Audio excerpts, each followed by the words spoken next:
Amici bellini, ma parliamone, perché se si fa il nome di Lukaku e se si fa insistentemente anche da grandi esperti di mercato, che significa Lukaku, mercato, Lukaku? Significa che arriva Conte senza alcun dubbio, o forse no? Cominciamo.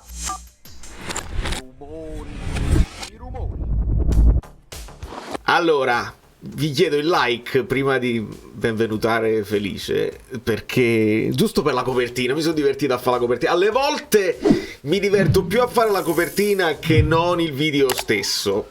Parto dalla copertina e poi si sviluppa un certo discorso, e mi sono divertito con questa cosa. Se ne cade lo stadio come se ne cade il teatro, perché c'è notizia di questi giorni che ci sono stati...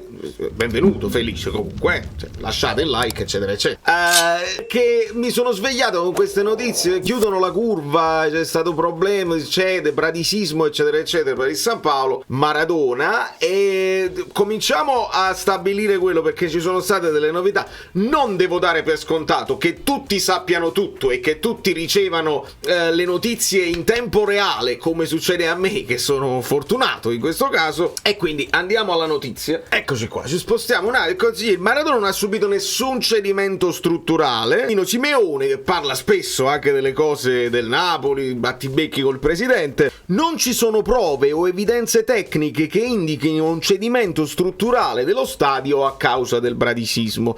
Tuttavia è stato notato un avvallamento di 2 o 3 gradoni nel settore inferiore della curva B, che ha portato alla chiusura temporanea di questa sezione per motivi di sicurezza. Quindi chi magari si chiede, ma la curva B chiudono tutto, probabilmente solamente la parte inferiore, quindi non ci dovrebbero essere questi problemi. Già ordinato il Consiglio Comunale la sostituzione dei gradoni e prevede di riaprire la curva B inferiore entro una trentina di giorni. La chiusura non è stata per motivi di terremoto. Ora su tutti i settori inferiori dello stadio sono state fatte delle prove di carico che sono andate benissimo. Gli eventi sismici creano problemi a tutte le strutture della città, ma lo stadio Maradona non ha nessun tipo di criticità strutturale. Fare allarmismo è inutile e controproducente. Una trentina di giorni al massimo. Insomma, parliamo del settore inferiore, quindi però è comunque importante. Il Napoli deve addressare il problema. Non ce l'ho sotto mano il termine in italiano, però per quelli che magari sono abbonati lì dove li sposti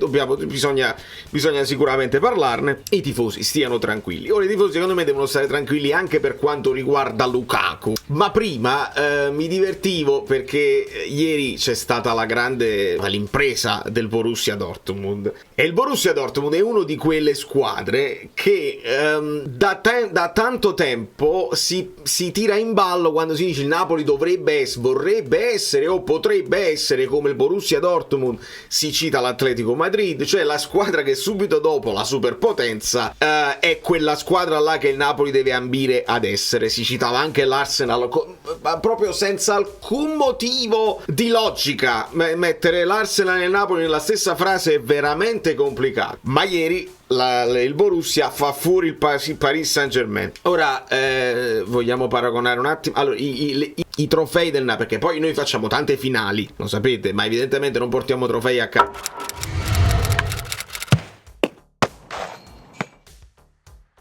Trofei del Napoli: 3 volte campione d'Italia, un volta campione della Coppa UEFA, va bene, 6 volte la Coppa Italia, 2 volte la Supercoppa italiana. Poi questi trofei, onestamente, una volta campione di Serie C e una volta campione di Serie B, tenderei a non considerarli. Ora però, quelli là del Borussia, se vogliamo fare poi il paragone, attenzione, non consideriamo per esempio queste coppe della Germania Ovest negli anni 60, della Supercoppa di Germania, forse già ha più senso, 6 volte, Coppa Intercontinentale 1 volta, Coppa di Germania 5 volte, Winners Cup non so di cosa si tratta, però stiamo sempre parlando degli anni 60, 8 volte campioni di Germania, proprio scudetto della Bundesliga. Anche qui ci sono delle cose nel 50, nel 60, però hanno 8 volte come storia e hanno vinto anche una Champions League, quindi non ci si può proprio accostare a questo tipo di cose. Si parla di mentalità e hanno uno stadio di 80.000 persone tutti vestiti di giallo che urlano in tutto il mondo, insomma non si può paragonare. Quindi noi dobbiamo fare il nostro percorso come Napoli, che è un percorso dignitosissimo che il Napoli ha fatto con una storia difficile, dove abbiamo tirato un pochino la testa fuori dal sacco quando è arrivato il dio del calcio, dopodiché finito quello ci siamo rialzati dopo tante difficoltà e insomma i più anziani se le ricordano, ci siamo messi lì e abbiamo fatto dei campionati in crescita, bene, poi ci sono state delle scivolate e dopo il periodo di Sarri, Ancelotti, ce lo ricordiamo bene, però la storia è bene ricordarsela, perché dopo la scivolata del periodo di Ancelotti poi Gattuso entra, in qualche modo cerca di tenere insieme le cose, il famoso quinto posto di Napoli-Verona, poi arriva Spalletti, succede quello che tutti ricordiamo, adesso però c'è questa scivolata, è una sorta di, come si dice, la slavina, cioè la palla di montagna che penso di sì, insomma a catena, effetto domino, siamo scivolati un po' troppo e adesso ci dobbiamo rimettere in piedi seriamente. Ci vorrà secondo me del tempo, è difficile, secondo me è più facile scivolare in giù che non risalire, no, anche come immagine, no? Se tu metti un piede in fallo, scivoli e vai, l'effetto gravitazionale ti porta giù velocemente, mentre risalire ci vuole tempo, una mano, poi devi mettere i piedi nel modo giusto e insomma si deve ripartire da un allenatore bravo, che sia giovane con idee, che sia esperto con esperienza e con capacità di tener salde le cose, e anche con un cambio di rosa. Ora mi sposto di qua e vi faccio piccolo per far parlare le immagini. Se ne ha parlato, penso, Sky di Marzio, insomma. Io mi sono immaginato il colloquio, perché adesso stanno dicendo si riapre Conte. Vi ricordo, è inutile che vi faccio tutta la timeline. Si riapre Conte, nuovi contatti. Mi sono immaginato il colloquio tra De Laurentiis e Conte. Visto che Conte è un bravissimo allenatore e De Laurentiis ha la convinzione, questo è quello che ci manca, il tassello mancante è questo, visto che De Laurentiis ci ha fatto sapere, l'ha fatto sapere a tutto il mondo, questa squadra la può allenare chiunque. Era convinto di una forza intrinseca di questa squadra che bastava un allenatore qualsiasi. Ora, se arriva un allenatore bravo e intorno a tutto l'ambiente Napoli si è sempre ripetuto ma tu alla fine hai fatto saltare solo chi e in questa squadra, ma c'era bisogno di Guardiola per battere l'Udinese, per battere la cosa. Non vorrei che ADL sia ancora convinto che questa squadra sia fortissima e che con un cambio di allenatore bravo e anche contento e convinto delle proprie capacità, De Laurentiis dice sì, Conte, anzi no, Antonio, va benissimo, ma questa squadra è forte, questa è la squadra che ha vinto lo scudetto per distacco. Se arrivi tu, ma io non ti devo fare nessun mercato fantasmagorico, tu sei in grado, perché può essere mai che tu sei più scarso di Spalletti? Assolutamente no, sei più bravo di Spalletti, di conseguenza tu sei in grado anche di questi giocatori di far performare di nuovo alla grande Di Lorenzo, di far esplodere, di far valere la forza di Anghissà, giocatore contiano, non Sensi, giocatore contiano, Sensi, Piccerilla, nata volta, i piccolini, i Mingherlini, tu puoi farmi valere anche Lindstrom, quello che è. Allora questa è una fantasia mia, secondo me Conte in questo momento significa meno mercato e non più mercato nella testa di De Laurentiis. Ecco perché secondo me questi continui contatti che poi frenata brusca, tengo la casa, no, mi fermo, giro la testa al cavallo. Perché se Conte vuole i giocatori pronti così, De Laurentiis dice ma allora tu sei peggio di Spalletti e non ci troviamo, invece tu devi essere in grado di valutarmi questa rosa che comunque è fortissima, senza tenere presente che gli anni passano e passano anche per Lukaku. Quindi non fate discorsi dove il Napoli Osimhen va al Chelsea perché facciamo questo più soldi e ci danno Lukaku e Conte è contento di Lukaku. Io non lo so nemmeno se Conte ad oggi è contento di Lukaku e imposterebbe la squadra su Lukaku, perché anche lui un anno in più, Lukaku è tutta fisicità, la capacità di stare in grande forma, di tenere la squadra sulle spalle, di far salire la squadra. Non si mette in discussione il Lukaku Prime, fortissimo, però un anno in più ed è un giocatore che vuole il suo ingaggio, cosa che la Roma fa, che la Roma prende anche i parametri zero, giocatori un po' più di esperienza e gli dà il contratto un po' come fa l'Inter. Il Napoli no.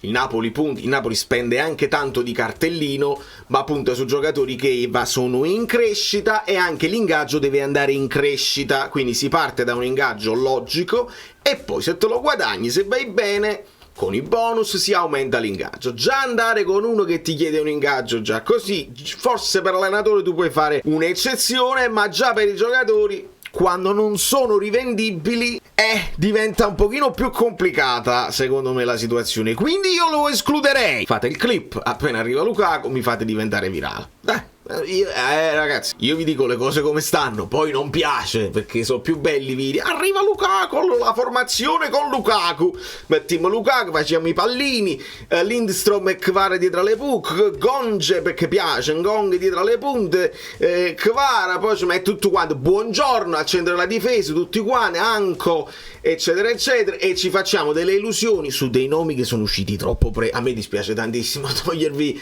la terra da sotto i piedi, ma se i nomi escono troppo presto non si fa, e di solito è proprio così, a meno che il Napoli prende e chiude.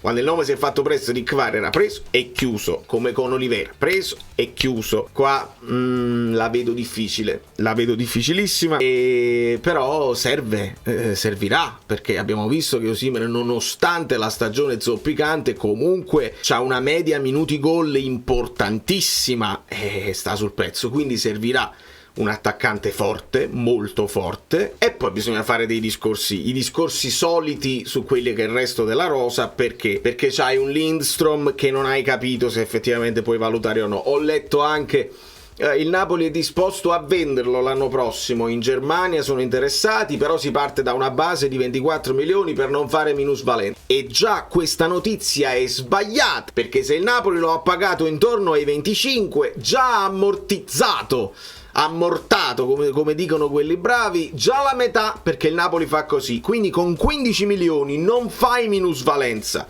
Il Napoli si può vendere Lindstrom se vuole, se decide, con 15 milioni e stai tranquillo, e non c'è minusvalenza, quindi già le notizie, proprio mancano le basi quando vi inventate le notizie di mercato. Partiamo da questo presupposto qua, e non dimentichiamo che torneranno una serie di giocatori che devi piazzare. Noi parliamo sempre di Foloruncio, di Gaetano, di Zerbin, non ci dimentichiamo anche di Zanò che ritorna, e devi trovare una sistemazione, o li vendi oppure li usi, e se li usi devi vedere quelli che hai in questo momento in rosa, che sono Mazzocchi, Mario Rui, Oliver, e devi trovare una sistemazione. Stiamo preparando la squadra per il 3-4-2-1, per la squadra per il 3-5-2, stiamo rifacendo il 4-3-3, è ancora fissato De Laurentiis oppure è Manna che adesso decide il mercato del Napoli, perché sto leggendo Manna già sta a telefono con Lukaku, illogico perché è ancora sotto contratto con la Juve, non glielo fanno fare, devi avere un altro cellulare, non glielo fanno. Quindi qual è l'allenatore, qual è il modulo che vuole scegliere l'allenatore, e poi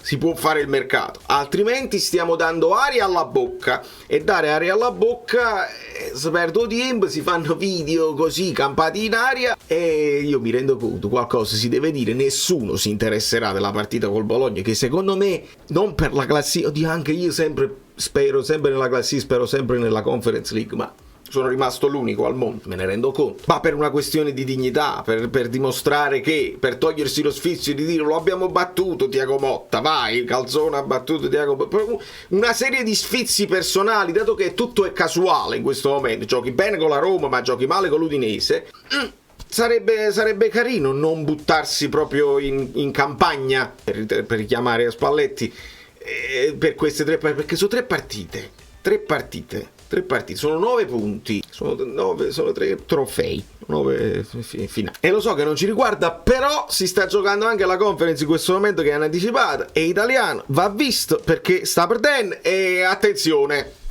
perché lo sapete che molto passa anche da queste cose qua, le decisioni estemporanee del Laurentiis, che secondo me, a differenza di quello che dicono gli altri, non ha ancora deciso nulla.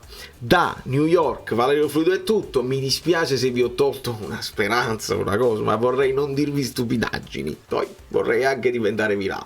Quindi io vi dico la verità, secondo me, con la speranza che poi io sbaglio per una volta, che mi sono sbagliato poco, dovete ammetterlo, in questi anni di militanza, mi sono sbagliato poco finora, è per questo che non divento mai virale. Saliamo piano piano con la gente che invece vuole sentire cose logiche e meno campate in aria. Se poi succede, benvenuta la notorietà, e con la notorietà smontiamo gli altri luoghi comuni del cazzo, poco alla volta, perché sennò lo sapete che la gente rifiuta un certo tipo di racconto e se ne vanno. Ma noi siamo qua pronti.